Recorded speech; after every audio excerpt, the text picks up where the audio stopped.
जे के टच में आपका स्वागत है।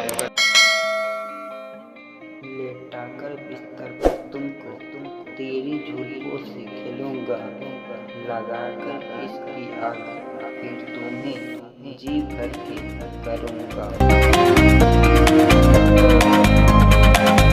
आ तेरे दिल में लगी आग को बुझाता हूँ, तेरे होठों को चूस के प्यार जताता हूँ।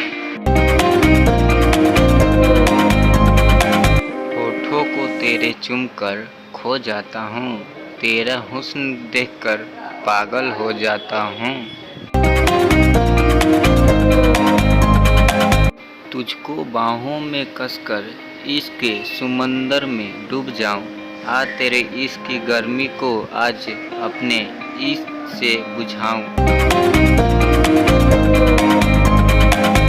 10 मिनट की मेहनत फिर 9 महीने का इंतज़ार, बस यही तो है शादी का बाद का प्यार।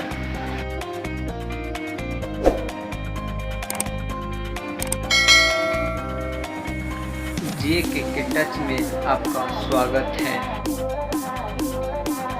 कल तक वे मेरी जली हुई सिगरेट बुझाया करती थी, आज कमाल तो देखो वे लोग की प्यास बुझाती है।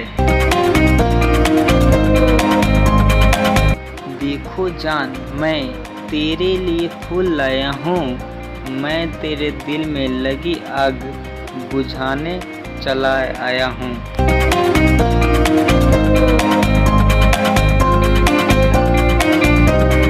कमाल का है तेरी इन आँखों में नूर, फिर भी क्यों है तुम्हें इतना गरूर। वीडियो अच्छा लगे तो चैनल के सब्सक्राइब करें।